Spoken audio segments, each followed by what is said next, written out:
anything else, tonight here is a celebration of Michael Stanley. Mostly of this great, great new album, and then, which you can pick up tonight outside the theater, but really of a very long career of tough, heartfelt songs and powerful live shows.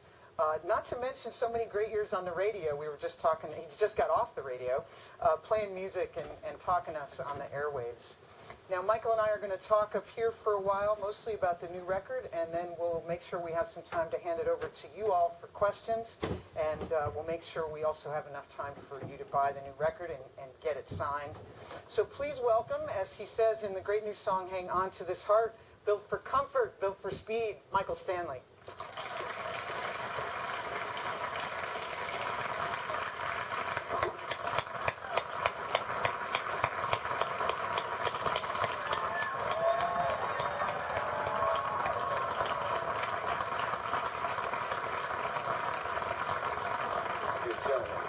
Michael, what a pleasure.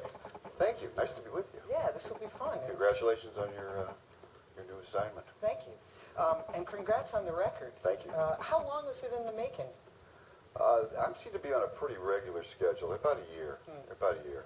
You have to decompress a little after whatever the last one was, and then get back in the mode and try to get going. That's just the way it's been for like the last 10 years or so. Do you write all the time, or does the occasion of a new record kind of push the writing different? Well, since we're not, since I'm at the other end of the business at this point, and there's no need to get something ready for the world tour, or this or that. There's not a lot of pressure that way. I try to write as much as I can, but one thing you learn as a songwriter is you take them when they come. Yeah. If it starts happening, you just stay with it and ride that as long as it goes, because it's going to stop for any number of days or weeks or whatever. So, and it's there's the difference between craft and inspiration, you know. So when the inspiration comes, you have to take it when you get it. Stay with it, yeah. You write on guitar? I do. Yeah, that's it. Wish I was a piano player. That would have been much better. But Why is that? I think it's a much more expressive instrument, and it's you know. I don't care how good you are on guitar. You still only have 6 strings, and you've got 88 keys on a piano and a lot more overtones, and it was one of the few things that, you know, the normal growing up process that my mother didn't force me to do. You know, she did forced me to do all the other things, but she never did the piano thing, and that's the one. In retrospect, I wish it had happened. Any songs on this record that maybe were around for a while that you kind of reshaped for a new project? The opening song, altogether now, is 30 years old. Wow. And I have a number of CDs, like 10 CDs that are filled with old demos and old ideas and things like this. And when I get ready to do a new project, I might put them on and I listen to them. And most of the time I realize why they're still on those CDs. You know? That was not a good idea. But every so often you come across something, you go, well, you know what? Why did that slip through the cracks? I think that could be interesting. So you try it out, and I think on about the last 4 or 5 albums, there's at least been one song on every album that's about 20 years old. You might find a line, I would imagine, sometimes, too. There might be a line or a stanza. You go, okay, none of the rest of this worked, but man. Or you might find this was a good set of lyrics and the wrong set of music, or vice versa.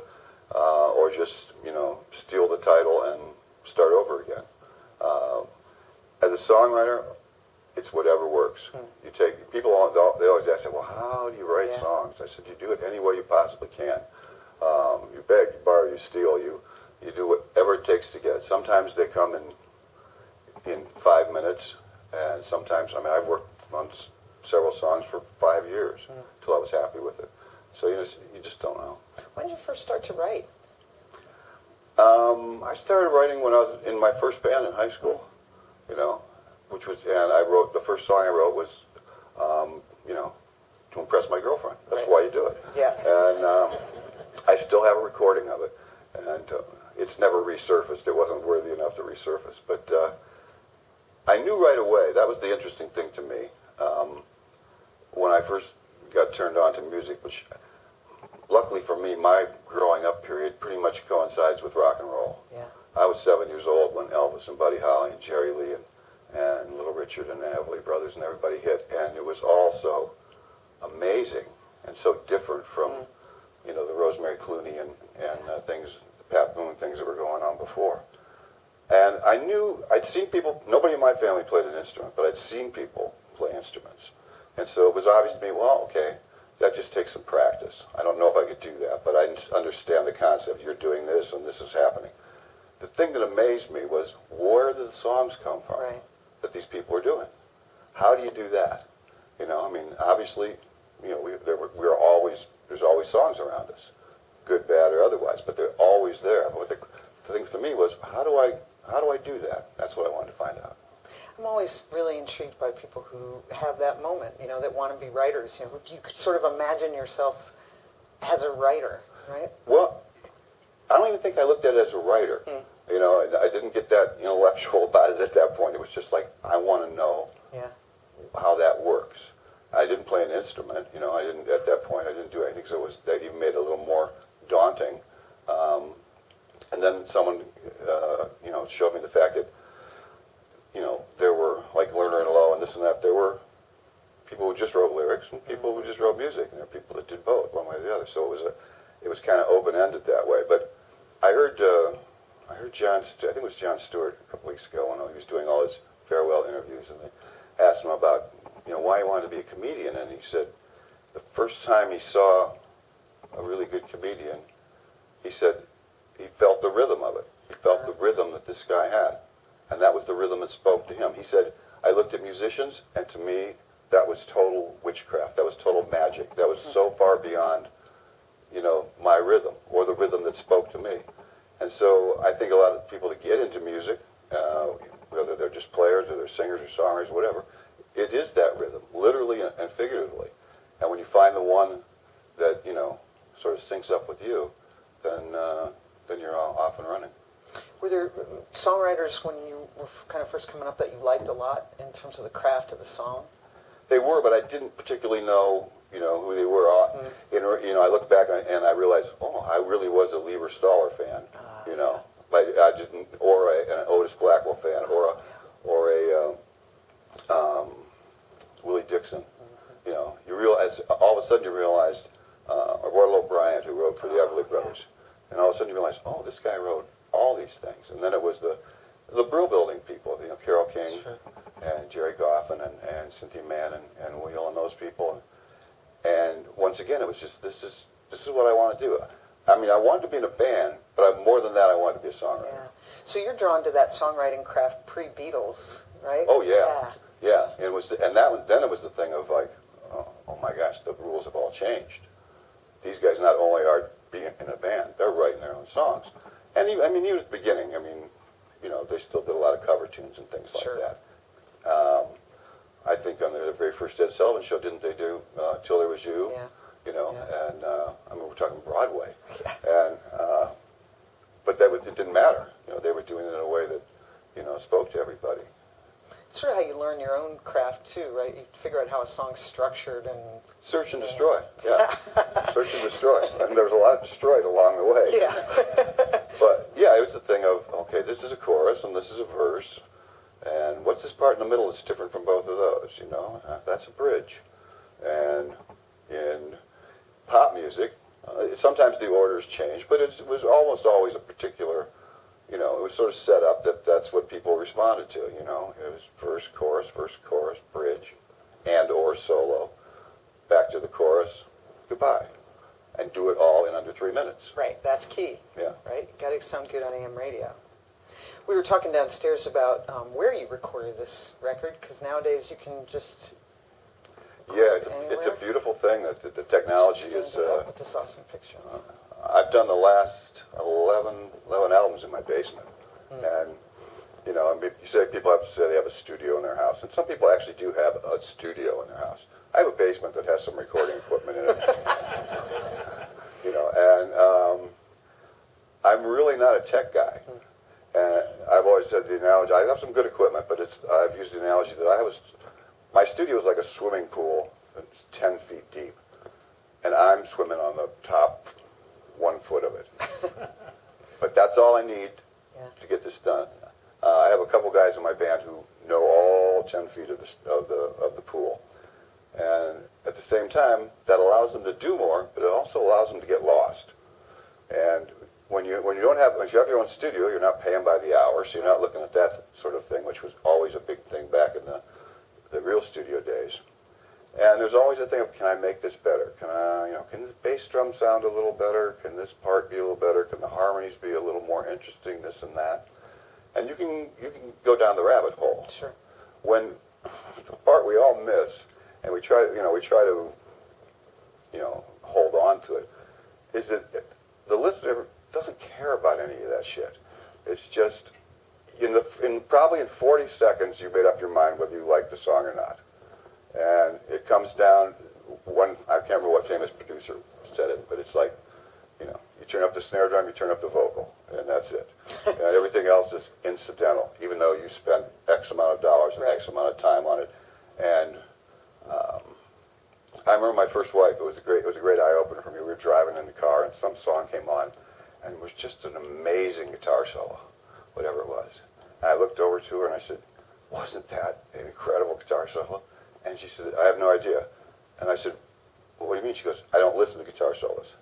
She said, when they stop singing, I stop listening. And when they start singing again, I start listening again. And I'm thinking, oh, those poor guitar players. Right, We did that to impress you, but so there's it's hard once you learn how to make records and you start making records to keep that fan thing that you were in your mind. Like, what was it about this record that made you excited?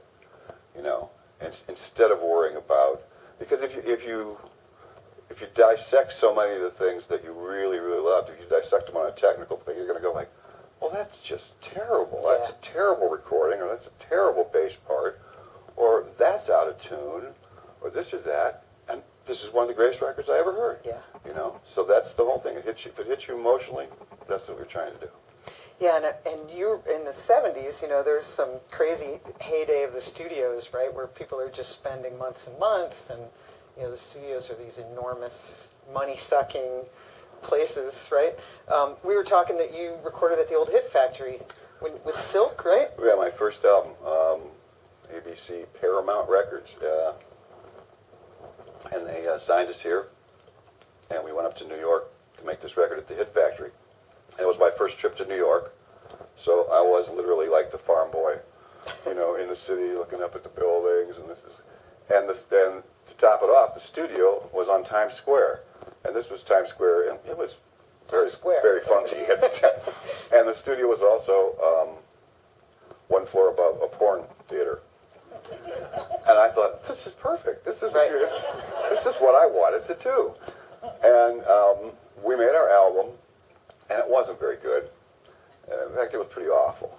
But it didn't matter. I mean, it was like we made a record on a real label that's going to come out, and they're going to give it to radio stations. Someone might actually play it. And our one moment of victory in that band was when the record came out. This was 1968. It came out, and it debuted at number 198 out of the top 200 on Billboard. And behind us at 199 debuting was Led Zeppelin 2. Huh. Next week, we were nowhere to be found on the charts, and Led Zeppelin 2 was number 1 on the charts. But for 1 week, we kicked some serious British ass there. There you go, man. I remember reading, Bruce Springsteen's first 2 records are famously not that successful, right? But he said something about, like, my first record sold 35,000 copies, and I thought, really? Yeah. 35,000 people bought my record, right? Yeah, but that it must feel exciting. It was amazing, and there's that thing too where you realize if you got into I got turned on to Bruce's first album, and I liked it, and then the second album I really liked, and it's that thing, and they got a lot of airplay around here. If you were a Clevelander, that's that old joke, if you grew up in Cleveland in the 70s and 80s, you thought the biggest 4 bands in the world were MSB, Bruce, Todd, and Roxy Music, and then when you went around the country, you found that wasn't quite the way it was working everywhere else, but it was, and that was also a great time because at that point, record companies would generally give you 3 albums. Yeah. They give you 3 albums to work it out and see what kind of potential you had.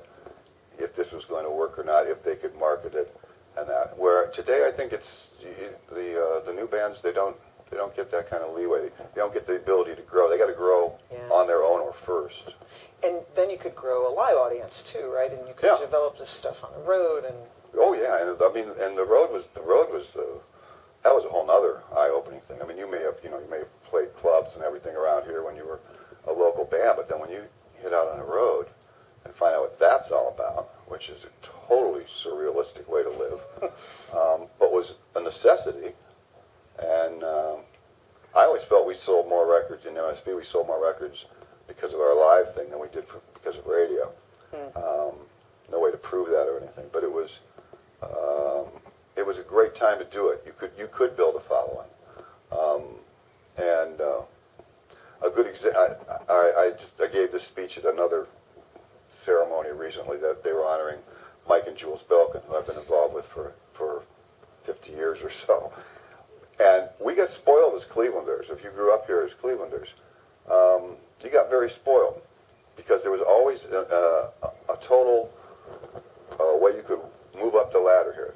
There was a lot of good clubs back then, and then there was a 1,000-seat venue, and then there was Music Hall, and then there was Public Hall, and then later on there was Blossom and the Coliseum and those sort of things. So you could build your audience, and Belkin Productions was very good about, they throw their lot behind somebody. They go like people like Bowie and Aerosmith and things like that are Hall of Famers, but at that point they weren't. They were nobody. But somebody there said, "Hey, these guys are good.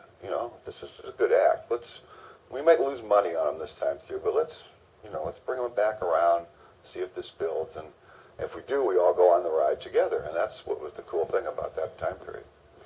And part of that was the World Series of Rock. Oh, and yeah. You guys were over next door in the old building. So I think the bill is MSB, Yes, Ace, opened and the Joe show. Walsh. Ace opened the show. Then we were second.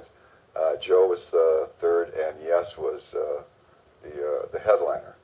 And once again, this was kind of like putting your record on for the first time. I mean, I grew up a huge Indians and Browns fan, and this and that. So to actually be playing rock and roll in the stadium was about it. It just once again, it didn't get any better than that. But I remember this gig specifically because we went out there, and I was real proud of us that we just didn't all just sort of,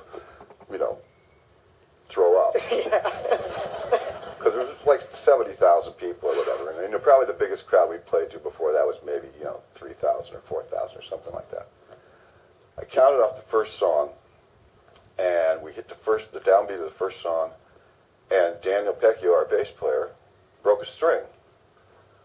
I've been in the business for 50 years. I've never seen anyone break a bass string. And I asked around, and no one, it just doesn't happen. Right. He broke it on the first thing, and it was sort of like, it was like we lost a mast or a sail or something while we were doing the thing. And then we got that back together and regrouped, and we started doing a ballad of Jonah's, a song called Waste a Little Time on Me. And all of a sudden I hear this crazy sort of rhythm thing that's like, has no business being played. I look at Tommy Dobek, our drummer, and he's looking at me.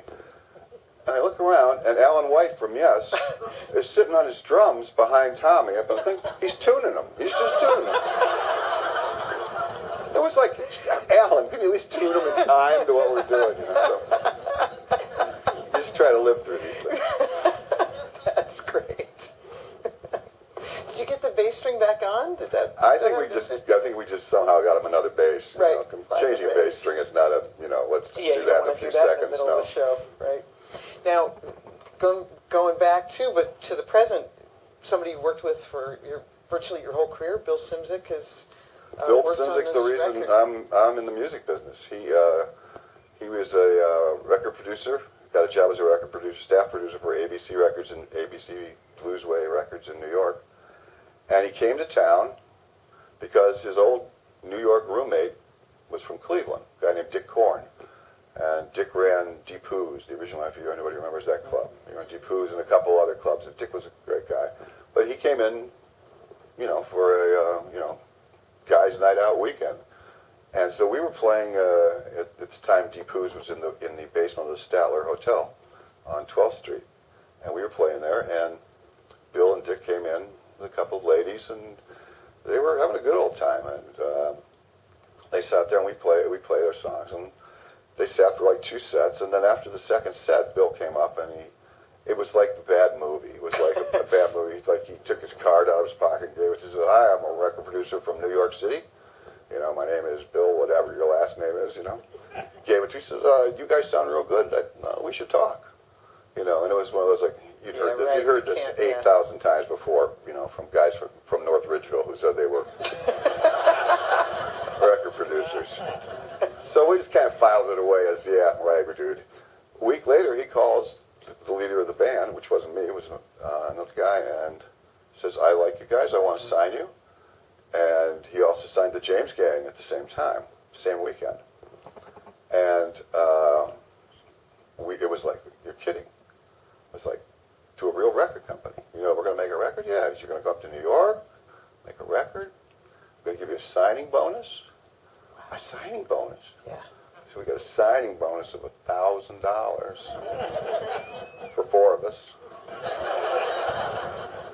And That's big time money, right? yeah, Bill and I have this ongoing sort of a debate, but I swear to God that he was tripping the night he came into the thing. And that's the only reason that he signed us, because we had a pretty bitchin' light show, you know, and so that was the thing. But he signed me, we did the album, we did the James Gang album.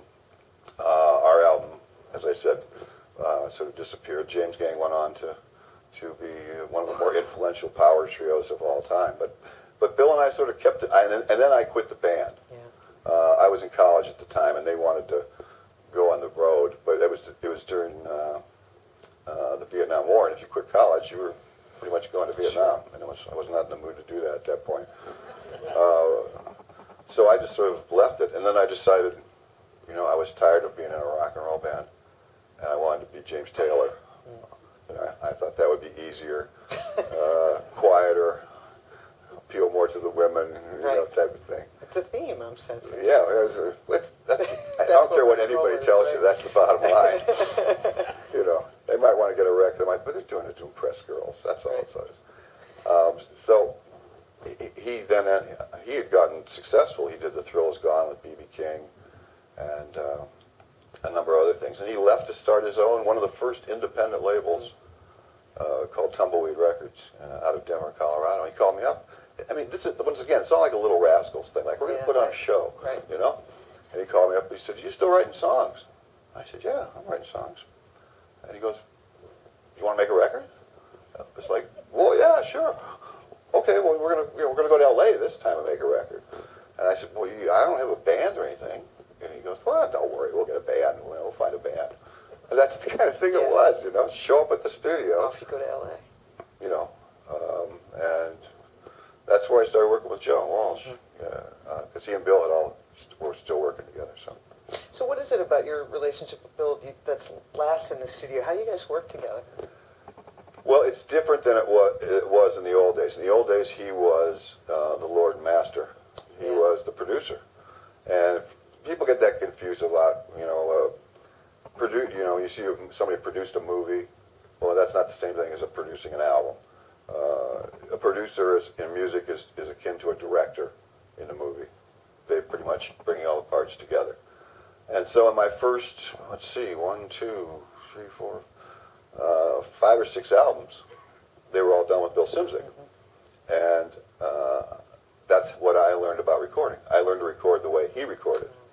I learned, you know, the way he did it. And that's when we first started working with then he kind of left because the Eagles adopted him. And sort of said, like, you know, if you want to work with us, you're going to work with us, and you're not going to work with anybody else. So I said, "I can understand that, dude. Go ahead." Right. You know? And so then we started working with other producers, and my first thought the first guy we worked with was Mutt Lange. Oh, yeah, right. And Mutt was hadn't gotten, you know, super huge yet, but he was starting out. But Mutt's way of recording was complete 180 from Bill's way of recording. And I kept thinking, well, this isn't the way you make records. Yeah. You know, that's not how Bill does it. you know. But everyone we worked with, and that's the other running joke between Simzik and I, is that the producers that MSB worked with over the years, I mean, it's a litany of some of the greatest record producers that were out there. Yeah. Clear Mountain and Eddie Kramer, who did Beatles and Zeppelin and Kiss and all those people, and Bob Clearmountain and you know, Harry Maslin and Don Gaiman and all these people. But every one of them was a learning experience. Yeah. You pick up some new technique or some new way to approach things or how to look at things, and so it was like a graduate education on the run. And then back to Bill. Well, I was doing my soul. I started to decided to start recording again, and so I had to put together a little studio. And I did my first solo album, which was called "Coming Up for Air," and I was doing my own little mixes of the things. And I've never been a big fan of mixing. I don't particularly like the process. It's I don't know why. By that point in the project, I'm pretty much done. Yeah. I've lost all perspective. Right. And so I called him up and I said, "Can I send you some of my mixes? See what you think. Give me some pointers." So I did, and he said, "Well, you know, they're okay, but they could be better." I said, "Well, I know they could be better." And I said, "But what do I do to make them better?" Right. And he That's said, why I called you. "Yeah." He said, "Well, you have me come up and do them." I said, "I can't afford you, dude. You know, this is a guy that produced two of the largest selling albums in the history of the music business, Hotel California and the Eagles' Greatest Hits, and not to mention the Who and everybody else." And he said, "Oh, well, just pay my expenses." And I said, "Really?" He says, "Yeah, I'll come up, I'll mix it, and we'll go from there." And that's a thing has started 10 or 12 years ago, and it's continued, and it's just been a wonderful thing, because it's like, he calls it going to summer camp, because he's basically semi-retired, so his wife lets him come up to Ohio for 2 or 3 weeks once a year, and we play in my basement for 2 or 3 weeks, and he gets to eat hot dogs because his wife won't let him eat hot dogs. Making records and eating hot dogs. Yeah. That's great. And that's our secret right there. That's great. I'd love to talk about a couple songs specifically, and if you don't mind, we could play a little bit of them so folks can hear them. And I thought maybe we'd start with the second track on the record, track 2, Pat, Radio Waves. It's that great idea of kind of radio becomes a cool metaphor in the song, but it sounds terrific. Why don't we hear a little bit of Radio Waves?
Sounds great, man.